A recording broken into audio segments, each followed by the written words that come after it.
नमस्कार दोस्तों, स्वागत है आपका चैनल पर। सो की बड़ी खबर के साथ एक काफी आपके सामने मौजूद है, जहां पर चलेंगे सबसे पहले और बड़ी खबर में आपको बताएंगे भारत जोड़ो यात्रा को लेकर फटाफट बड़ी अपडेट क्या कुछ निकल कर सामने आ रही है दोस्तों, विस्तार से आप तक पहुंचेंगे। इसी के साथ में गुजरात के विधानसभा चुनाव के दिन लगातार नजदीक आते जा रहे हैं और ऐसे में बीजेपी की नेत्री स्मृति ईरानी का जबरदस्त तरीके से अपमान किया गया है। बताएंगे आपको बीजेपी की रैली में भाजपा के ही कार्यकर्ता ने ऐसे सवाल पूछ लिए कि चुप होकर सुनती रही स्मृति ईरानी। दोस्तों इसी के साथ में बीजेपी के नेता ने राहुल गांधी का वीडियो शेयर करते हुए जो दावा किया वही दावा भाजपा पर उल्टा पड़ गया दोस्तों, जिसके बाद बीजेपी के लोग ट्वीट करके भाग गए हैं। बताएंगे क्या है ये पूरी अपडेट। इसी के साथ में बताएंगे किसान आंदोलन के शुरू होने के 2 साल पूरा होने पर 33 किसान संगठनों ने फिर से मैदान में उतरने का ऐलान किया है। दोस्तों एक बड़ी रैली को संबोधित करते हुए बड़ी बातें निकलकर सामने आई है दोस्तों। इसी के साथ में आम आदमी पार्टी के पंजाब के मुख्यमंत्री के अपमान के बाद आम आदमी पार्टी के एक और नेता का गुजरात ने कर दिया अपमान। खाली रोड पर रोड शो कर रहे थे बीजेपी के मुख्यमंत्री पद के उम्मीदवार। बताएंगे इसके बारे में पूरी अपडेट दोस्तों, एक एक करके चलेंगे सभी बड़ी खबरों की तरफ, सारी बड़ी जानकारी आप तक पहुंचाएंगे। लेकिन उससे पहले अगर आप भी मानते हैं कि गुजरात की जनता इस बार सत्ता परिवर्तन करने के लिए तैयार है तो इस वीडियो को लाइक करके लाल बटन दबाकर चैनल को सब्सक्राइब करके बेल आइकन दबाकर दोस्तों इस वीडियो को अपने लोगों तक शेयर करना बिल्कुल भूलेगा। साथ ही साथ कमेंट बॉक्स में जय हिंद जय भारत जरूर लिखिएगा दोस्तों। चलते हैं सबसे पहले और बड़ी खबर की तरफ, जहां पर राहुल गांधी की भारत जोड़ो यात्रा मध्य प्रदेश में लगातार चल रही है। चौथे दिन भारत जोड़ो यात्रा में कांग्रेस पार्टी राष्ट्रीय महासचिव प्रियंका गांधी वाड्रा भी मौजूद रही और इसी के साथ में उत्तर प्रदेश कांग्रेस से जुड़े हुए कई सारे नेता भी मौजूद रहे। लेकिन बड़ी बात यह रही कि इस बार छत्तीसगढ़ के नेता बड़ी संख्या में मौजूद थे। राहुल गांधी की यात्रा मोर टक्का गाँव से शुरू की गई। उसके बाद इस यात्रा में प्रियंका गांधी भी शामिल हुई, सीएम बघेल और मोहन मरकाम भी इसमें शामिल हुए और छत्तीसगढ़ की मट्टी के साथ साथ 7 नदियों का पानी लेकर भारत जोड़ो यात्रा में लोग पहुंचे हैं। इन सभी लोगों ने कहा कि हम भारत जोड़ो यात्रा में अपने तरीके से योगदान देना चाहते हैं। मुख्यमंत्री भूपेश बघेल के बाद पूर्व स्वास्थ्य मंत्री टीएस सिंहदेव भी मौजूद रहे दोस्तों, क्योंकि इन दोनों नेताओं के बीच में 36 का आंकड़ा बताया जाता है और इसीलिए इन दोनों नेताओं की मौजूदगी कहीं न कहीं कांग्रेस पार्टी को भी एक कर रही है। वहीं आपको बता दें कि राहुल गांधी की तुलना सद्दाम हुसैन से किए जाने के मामले को लेकर एबीपी सी वोटर ने दावा किया है कि उन्होंने लोगों से पूछा तो लोगों में से तकरीबन 64% लोगों ने कहा कि राहुल गांधी की सद्दाम हुसैन से की गई तुलना पूरी तरीके से गलत है। मात्र 36% लोग कहते हैं कि नहीं, सही तुलना की गई है। आप लोग समझ सकते हैं कि 36% कौन लोग हैं। कमेंट बॉक्स में लिखकर जरूर बताएगा दोस्तों, इनके बारे में 2 शब्द जरूर लिखेगा। और एक और बड़ी अपडेट ये है कि योगेंद्र यादव ने बीजेपी पर निशाना साधते हुए कहा कि भाजपा के लोगों को पाकिस्तान के नारे भारत जोड़ो यात्रा में इसलिए सुनाई दे रहे हैं क्योंकि भारत जोड़ो यात्रा ने इस देश का मिजाज बदल दिया है, जिसके कारण बीजेपी की बौखलाहट बढ़ गई है। इसके बाद उनको पाकिस्तान जिंदाबाद के नारे सुनाई दे रहे हैं। कुल मिलाकर दोस्तों भारत जोड़ो यात्रा को डिमीन करने के लिए, उसे खत्म करने के लिए, उसे बदनाम करने के लिए हर संभव प्रयास किए जा रहे हैं। सारे तंत्रों का इस्तेमाल किया गया है। मंत्री से लेकर संतरी सारे के सारे भारत जोड़ो यात्रा के खिलाफ बयानबाजी कर रहे हैं। इस पर योगेंद्र यादव की ओर से ये टिप्पणी सामने आई है। वहीं पर आपको बता दें कि भारत जोड़ो यात्रा के दौरान इतनी ज्यादा लोगों का जन सैलाब था दोस्तों की कांग्रेस पार्टी के मध्य प्रदेश के पूर्व मुख्यमंत्री दिग्विजय सिंह अचानक से सड़क पर गिर गए भीड़ के धक्का मुक्की के कारण, जिसके बाद कांग्रेस पार्टी ने आरोप लगाया है कि मध्य प्रदेश की बीजेपी सरकार ने यहाँ पर रोड ही इतने खराब बना रखे हैं कि हमारे नेता गिर गए। तो कुल मिलाकर कांग्रेस पार्टी ने यहाँ से भी बीजेपी पर निशाना साधने का कोई मौका नहीं छोड़ा दोस्तों। और एक और बड़ी अपडेट ये है कि राहुल गांधी ने एक जनसभा को संबोधित किया और इस दौरान गोदी मीडिया को लेकर टिप्पणी करते हुए कहा कि मीडिया के भाइयों, आप लोग हमारी बात भारत जोड़ो यात्रा की बात नहीं दिखाते हो। ऐसा लगता है कि कोई यात्रा चल ही नहीं रही, लाखों लाखों लोग यात्रा में शामिल हो ही नहीं रहे। ये लोग हमारी यात्रा को कोई कवरेज नहीं देते हैं। कुल मिलाकर राहुल गांधी ने गोदी मीडिया के रवैये को लेकर सवाल खड़ा किया है। इसी के साथ में गुजरात पहुंचे कांग्रेस पार्टी के नेता मिलिंद देवड़ा का बड़ा बयान। बोले गुजरात चुनाव में कांग्रेस पार्टी सभी पूर्ण अनुमानों को गलत साबित करते हुए बेहतर प्रदर्शन करके दिखाएगी। उन्होंने कहा कि मैंने जमीनी स्तर पर जाकर कार्यकर्ताओं नेताओं से बात की है और लोगों से बातचीत के बाद मुझे इस बात की जानकारी मिल रही है कि गुजरात के अंदर कांग्रेस पार्टी जो अनुमान लगाए जा रहे हैं उससे बहुत बेहतर प्रदर्शन करने वाली है। साथ साथ दोस्तों 70 साल में इस देश के अंदर बहुत कुछ बदल गया है, लेकिन एक चीज जो काफी समय से नहीं बदला है वो है गांधी परिवार को लेकर लोगों के बीच में एक तरीके का जुड़ाव। कुछ ऐसा ही एक मामला सामने आया। भारत जोड़ो यात्रा के तहत राहुल गांधी की पद यात्रा में 10 साल का एक बच्चा पहुंचा और अपने हाथ में गुल्लक लेकर पहुंचा, जिसमें उसने पैसे इकट्ठा कर रखे थे और राहुल गांधी को अपना गुल्लक देते हुए कहा कि ये पैसा मैंने जमा कर रखा है, आप इसे भारत जोड़ो यात्रा में इस्तेमाल करिए, ये आपके लिए थोड़ा सा उपयोगी हो पाएगा। कुल मिलाकर राहुल गांधी ने भी उस बच्चे को आशीर्वाद देते हुए उसके उज्जवल भविष्य की कामना की है। साथ साथ दोस्तों स्मृति ईरानी आए दिन राहुल गांधी को लेकर कोई न कोई ऐसी टिप्पणी कर देती है जिसके बाद वो खुद निशाने पर आ जाती है। एक ऐसा ही मामला सामने आया जहाँ पर मध्य प्रदेश के अंदर नर्मदा आरती में शामिल हुए राहुल गांधी की तस्वीर को उल्टा करके स्मृति ईरानी ने कहा कि अब ठीक है, ओम नमः शिवाय, यानी राहुल गांधी ने जो अंग वस्त्र ओढ़ रखा है दोस्तों उस पर ओम लिखा हुआ है। हालांकि राहुल गांधी की तस्वीर शेयर करने के बाद बीजेपी के लोगों को लग रहा है कि ये ओम उल्टा लिखा हुआ है, जिसके बाद स्मृति ईरानी फोटो को उल्टा करके राहुल गांधी के तस्वीर को शेयर कर रही है, जिसके बाद लोगों ने कहा कि आपने राहुल गांधी की तस्वीर उल्टी नहीं की है बल्कि उनके हाथ में जो दिया है उसे उल्टा करके हिंदुओं की आस्था का अपमान किया गया है। कुल मिलाकर दोस्तों स्मृति ईरानी जो स्मार्ट बन रही थी उनका मूव उल्टा ही पड़ गया है, यानी जो वो कहना चाहती थी उस उसके उल्टा ही ये मामला चला गया है दोस्तों। और इस मामले पर अब स्मृति ईरानी से भी माफी की मांग की जा रही है। साथ साथ आपको बता दें कि भारतीय जनता पार्टी के IT सेल के हेड है अमित मालवीय, उन्होंने राहुल गांधी का एक वीडियो शेयर करते हुए कहा कि राहुल गांधी को ये भी नहीं पता कि आरती के दिए को क्लॉकवाइज घुमाया जाता है, राहुल गांधी एंटी क्लॉकवाइज घुमा रहे हैं। जिसके बाद सोशल मीडिया पर लोगों ने राहुल गांधी के वीडियो के साथ में नरेंद्र मोदी का वीडियो शेयर करते हुए पूछा कि इसमें से क्या नरेंद्र मोदी चुनावी हिंदू है। जवाब जरूर दीजिएगा, क्योंकि नरेंद्र मोदी जिस दिशा में घुमा रहे हैं राहुल गांधी उसी दिशा में घुमा रहे हैं, लेकिन इसके बावजूद भाजपाइयों का कहना है कि राहुल गांधी गलत कर रहे हैं। ऐसे में दोस्तों बीजेपी के नेताओं की जैसे ही पोल खोली है उसके बाद अमित मालवीय की तरफ से कोई और बयान सामने नहीं आया है। कांग्रेस पार्टी के युवा मोर्चा के अध्यक्ष श्रीनिवास बीवी ने इसी वीडियो को शेयर करते हुए लिखा कि मालवेयर तुम्हें शर्म नहीं आती है, मोदी जी को चुनावी हिंदू बोलते हो। इसी के साथ में गुजरात के अंदर प्रचार करने पहुंची स्मृति ईरानी को विरोध का सामना करना पड़ गया। दोस्तों बता दें आपको कि भारतीय जनता पार्टी की ओर से महिला मोर्चा की बैठक बुलाई गई थी। स्मृति ईरानी इसका नेतृत्व कर रही थी। स्मृति ईरानी से सवाल पूछते हुए एक महिला ने कहा कि मेरे 3 बच्चे हैं, महंगाई इतनी ज्यादा बढ़ गई है कि उन सभी को पालना काफी मुश्किल है, मुझे खुद नौकरी करनी पड़ती है। जो सिलेंडर पहले 400 रुपए का मिलता था अब काफी महंगा हो गया है। मैं भाजपा सरकार से कहना चाहूंगी कि आप सिलेंडर के दाम कम करिए। दरअसल दोस्तों स्मृति ईरानी के सामने ये जो बयान उनके ही पार्टी से जुड़े हुए महिला ने देकर पूरे देश भर के अंदर इस वीडियो को वायरल करा दिया है। दोस्तों आपको बता दें कि इस वायरल वीडियो को शेयर करते हुए कांग्रेस पार्टी के नेता जहां पर एक और निशाना साध रहे हैं, दूसरी ओर कांग्रेस पार्टी ने भी अपने सोशल मीडिया हैंडल पर यह डालते हुए लिखा है कि बीजेपी के कार्यकर्ता भी महंगाई से त्रस्त है। गुजरात में एक महिला ने स्मृति ईरानी से महंगाई कम करने को कहा। महंगे गैस सिलेंडर को लेकर शिकायत की और स्मृति ईरानी मुस्कुराती रही। जब सिलेंडर 400 रुपए में मिलता था तो स्मृति ईरानी सड़क पर उतरकर हल्ला किया करती थी, आज खामोश बैठी हुई है। यानी दोस्तों सिलेंडर जो सबसे बड़ा मुद्दा बन चुका है, आज अपने घर को चलाने के लिए लोगों को हजार रुपए 1100 रुपए के सिलेंडर खरीदने पड़ते हैं, जो उनका पूरा बजट बिगाड़ देता है। लेकिन स्मृति ईरानी कोई विरोध नहीं करती और लोगों को स्मृति ईरानी के पुराने तस्वीर भी आज तक याद है, जिसमें वो 4 सिलेंडर अपने साथ में लेकर बैठी रहती थी और विरोध करती थी कि गैस सिलेंडर के दाम बढ़ा दिए हैं। साथ साथ दोस्तों देश की जनता तय करेगी कि उन्हें आम आदमी पार्टी के 10 बड़े काम चाहिए या फिर बीजेपी के 10 वीडियो चाहिए। कुल मिलाकर दोस्तों आम आदमी पार्टी के लोग जबरदस्त तरीके से बैकफुट पर हैं और इसीलिए अरविंद केजरीवाल इस तरीके के बयान दे रहे हैं। एक भी बयान उन्होंने ये देकर नहीं बताया कि आखिर ये जो वीडियो वायरल हो रहे हैं क्या मंत्री को वीवीआईपी ट्रीटमेंट दिया जा रहा है, और अगर वीवीआईपी ट्रीटमेंट दिया जा रहा है तो उस मंत्री को अभी तक पद से क्यों नहीं हटाया जा रहा, वो आज भी मंत्री बना हुआ है। इस पर जवाब देने की जगह अरविंद केजरीवाल कोई और ही टिप्पणी करने की कोशिश कर रहे हैं। दोस्तों हालांकि भाजपा को लेकर उन्होंने ठीक कहा है कि बीजेपी के लोग वीडियो शेयर कर रहे हैं, ये नहीं बता पा रहे हैं कि जेल प्रशासन में कौन इसके लिए जिम्मेदार है। और क्योंकि केंद्र में बीजेपी की सरकार है तो आधी जिम्मेदारी उनकी भी बनती है, लेकिन दोनों पार्टियां एक दूसरे पर आरोप लगा रही है और मंत्री आराम से मौज कर रहा है जेल के अंदर। आप लोग इस पर क्या कुछ कहना चाहेंगे लिखिएगा जरूर दोस्तों। इसी के साथ में किसान आंदोलन की दहाड़, 33 किसान संगठन मैदान में उतरने की कर रहे हैं तैयारी। पंजाब में 33 किसान संगठनों ने कृषि अधिनियम के खिलाफ आंदोलन की दूसरी वर्षगांठ के अवसर पर पंजाब के मोहाली के गुरुद्वारा श्री अम्ब साहिब में एक रैली का आयोजन किया गया। दोस्तों इस रैली में प्रदेश भर के हजारों की संख्या में किसानों ने भाग लिया। इस रैली में बड़ी संख्या में महिला किसान भी शामिल हुई। आपको बता दें कि तीनों कृषि कानून के खिलाफ आंदोलन के 2 साल पूरे होने के मौके पर शनिवार को देश भर के अंदर किसान संगठन राजभवन तक मार्च करते दिखाई दिए। किसान आंदोलन से जुड़े नेताओं ने आरोप लगाया है कि केंद्र सरकार ने जो उनसे वादा किया था वो पूरा नहीं किया गया और एक बड़े आंदोलन की जरूरत है। संयुक्त किसान मोर्चा ने केंद्र सरकार पर बकाया मांगों को लेकर एक बार फिर से चेतावनी दे दी है कि जल्दी हमारी मांग पूरी नहीं की गई तो सारे के सारे किसान संगठन के लोग फिर से मैदान में उतरेंगे। किसान नेताओं ने कहा कि लखीमपुर खीरी कांड में पीड़ितों को न्याय दिलाने में सरकार विफल रही है। इसके अलावा 1 साल हो चुका है, किसानों को पेंशन नहीं दी गई है। उन्होंने कहा कि केंद्र सरकार को लगता है कि मामला ठंडा पड़ गया है, लेकिन जल्द ही 33 संगठन के किसान फिर से बड़ा आंदोलन करके भाजपा को मजा चखाएंगे और उनको फिर से बैकफुट पर लेकर आएंगे और उनके जितने भी नेता हैं जो बड़ी बड़ी बातें कर रहे हैं और आंदोलन की मांगों को पूरा नहीं कर रहे हैं उनको एक बार फिर से झुकना पड़ेगा। इसी के साथ में प्रियंका चतुर्वेदी बोली, कहा अमित शाह बोलते हैं कि उन्होंने सबक सिखाया था। अमित शाह जी आप जवाब दीजिए, क्या बिल्किस बानो के बलात्कारियों को रिहा करना उन्हें सबक सिखाने के एजेंडे का हिस्सा था? इस पर अब अमित शाह को जवाब देना चाहिए। दोस्तों वहीं पर गुजरात के अंदर पंजाब के मुख्यमंत्री भगवत मान को बुलाकर आम आदमी पार्टी रोड शो करवा रही है, लेकिन रोड शो के अंदर उनके सुरक्षा कर्मी और पंजाब पुलिस के साथ साथ गुजरात पुलिस के अलावा कोई व्यक्ति दिखाई नहीं दे रहा है। दोस्तों यानी पंजाब जैसे राज्य जिनके मुख्यमंत्री है भगवत मान, उन्हें पंजाब में इतने ज्यादा सरकारी काम होंगे, लेकिन इसके बावजूद उन्हें आम आदमी पार्टी का प्रचार कराने के लिए गुजरात में घुमाया जा रहा है। उस गुजरात में घुमाया जा रहा है जहाँ पर उनके रोड शो में एक व्यक्ति लिटरली कहीं दिखाई नहीं दे रहा। दोस्तों वहीं आपको बता दें कि आम आदमी पार्टी के मुख्यमंत्री पद के उम्मीदवार का भी बुरा हाल है। मीडिया में जो वीडियो सामने आया है उसमें आम आदमी पार्टी के मुख्यमंत्री पद के उम्मीदवार रोड शो कर रहे हैं और रोड शो में दोस्तों दूर दूर तक कोई व्यक्ति नजर नहीं आ रहा है। तो कांग्रेस पार्टी ने सोशल मीडिया पर इन दोनों वीडियो को शेयर करते हुए लिखा कि गुजरात में आम आदमी पार्टी का रोड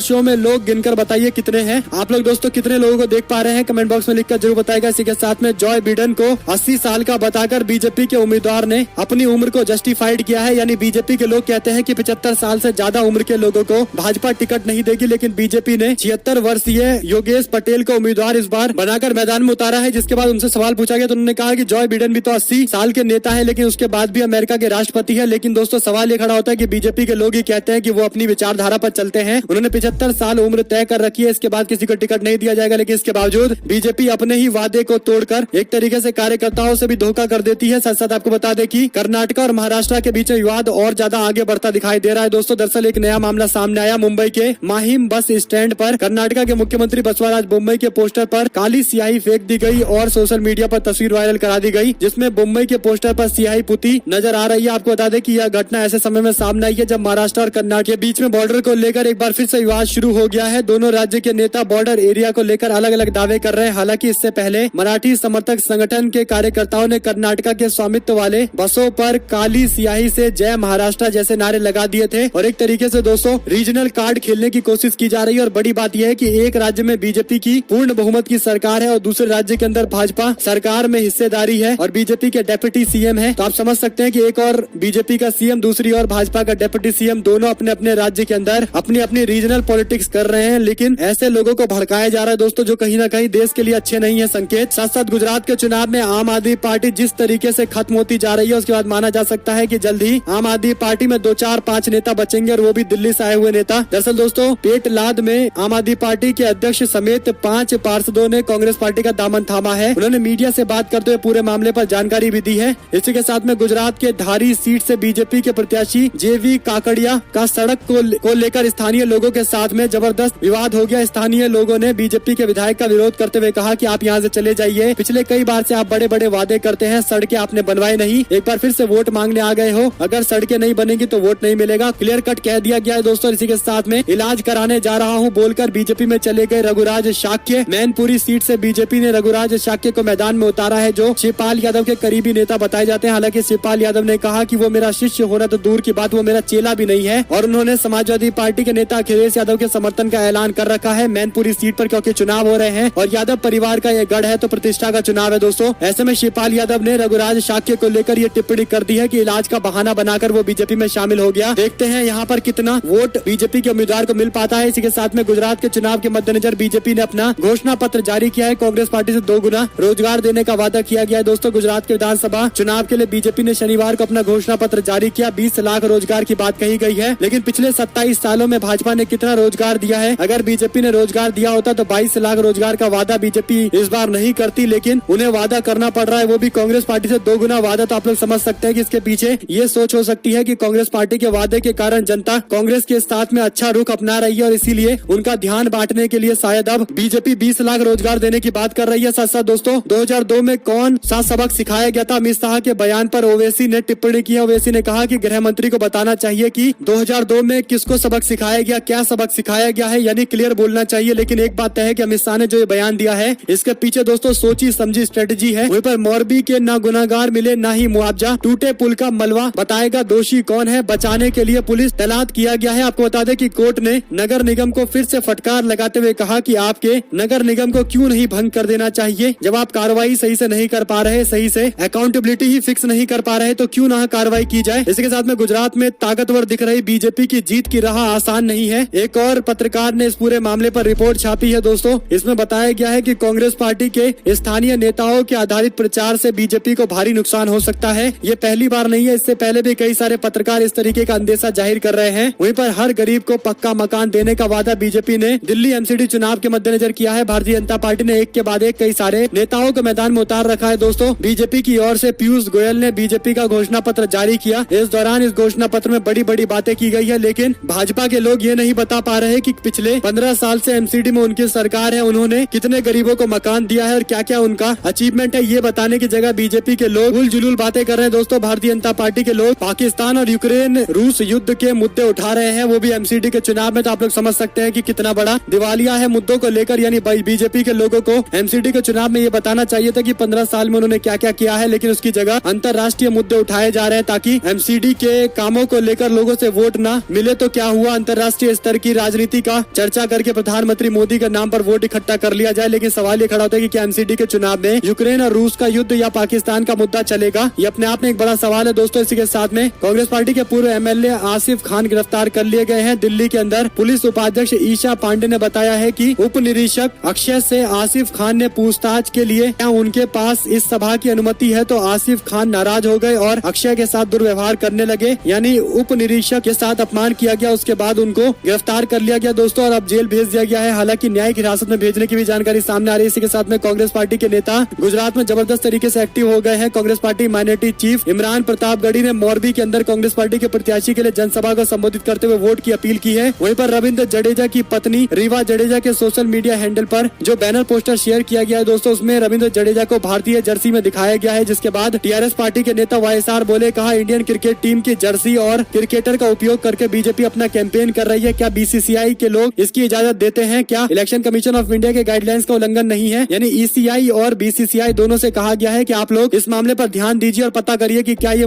अलाउ किया गया है या फिर गलत तरीके से इस्तेमाल हो रहा है। जो भी है आप अपने हिसाब से कार्रवाई करिए। वहीं पर बाबा रामदेव के बयान को शर्मनाक बताते हुए संजय राउत ने कहा कि अमृता फडणवीस कहाँ है, उनको भी बयान देना चाहिए, बताना चाहिए कि बाबा रामदेव के बयान पर क्या वो समर्थन करती है या नहीं करती है। दरअसल दोस्तों महिलाओं को लेकर बाबा रामदेव ने बड़ा अपमानित बयान दिया था, जिसके बाद अब उनकी जमकर आलोचना की जा रही है। उप मुख्यमंत्री की पत्नी से भी कहा जा रहा है कि आप भी इस पर टिप्पणी करिए। यानी संजय राउत जेल से बाहर निकलने के बाद अपने चिर परिचित अंदाज में बीजेपी के लोगों को निशाने पर लेते दिखाई दिए हैं। वहीं पर मैनपुरी में शिवपाल यादव का बयान, कहा अखिलेश यादव ने अगर मेरा सहयोग या हमारे लोगों का सहयोग 2022 के विधानसभा चुनाव में लिया होता तो आज अखिलेश यादव मुख्यमंत्री होते और राज्य में सपा की सरकार होती। दरअसल दोस्तों मुलायम सिंह के देहांत के बाद खाली हुई मैनपुरी की सीट को लेकर पूरा यादव परिवार एकजुट दिखाई दे रहा है दोस्तों। मुलायम सिंह के देहांत के बाद अखिलेश यादव और शिवपाल यादव एक दूसरे के साथ में आ गए हैं, जिसके कारण पूरा का पूरा यादव कुनबा एकजुट होकर एक बड़ी राजनीतिक शक्ति के तौर पर उभर कर सामने आया है। इसी के साथ में गुजरात चुनाव के मद्देनजर कांग्रेस पार्टी के खामोश प्रचार से उड़ गई है बीजेपी के नेताओं की नींद। विकास दूतों के बीच मचा है रोना धोना। गुजरात के चुनाव में बीजेपी फंसती दिखाई दे रही है। इस बार मुकाबला चुपचाप ग्रामीण वोट बैंक पर केंद्रित रख के कांग्रेस पार्टी कर रही है। पानी पीक पी कर कोसने वाली आम आदमी पार्टी भी समझ रही है कि कांग्रेस पार्टी ने अंदर खाने ही बड़ा खेल कर दिया है। उसके बाद उनके मुख्यमंत्री पद के उम्मीदवार भी कह रहे हैं कि कांग्रेस पार्टी अगर विधानसभा चुनाव नहीं लड़ती तो हम जीत जाते।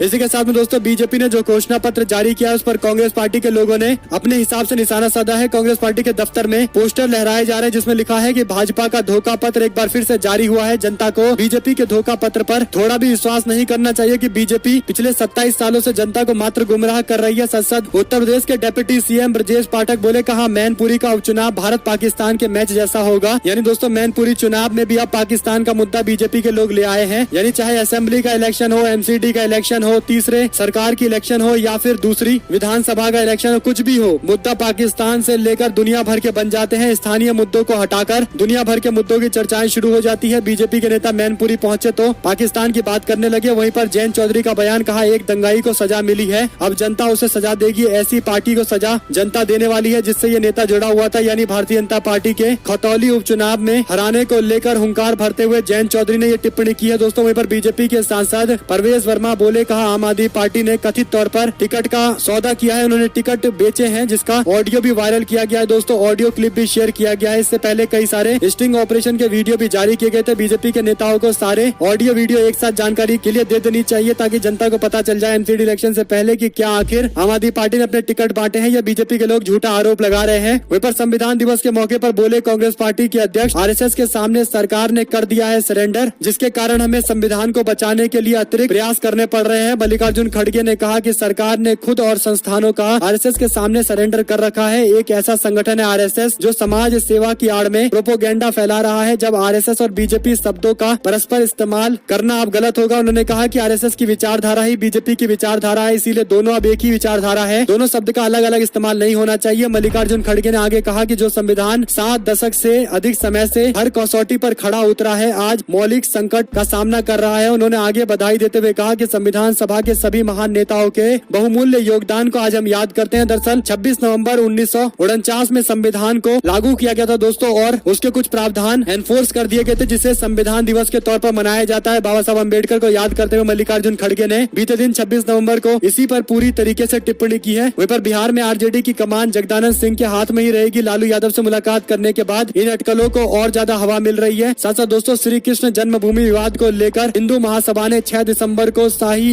ईदगाह में जल अभिषेक करने का ऐलान किया है। प्रशासन के हाथ पैर फूल रहे हैं एक बार फिर से। 2024 के चुनाव से पहले कृष्ण जन्मभूमि विवाद को और ज्यादा बढ़ाने की कोशिश की जा रही है। दोस्तों आप लोग इस पर क्या कुछ कहना चाहेंगे, लिखकर जरूर बताएगा। जुड़े इस दोस्तों का बहुत बहुत धन्यवाद। देख रहे थे आपका अपना चैनल। जय हिंद, जय भारत, वंदे मातरम। बहुत बहुत धन्यवाद।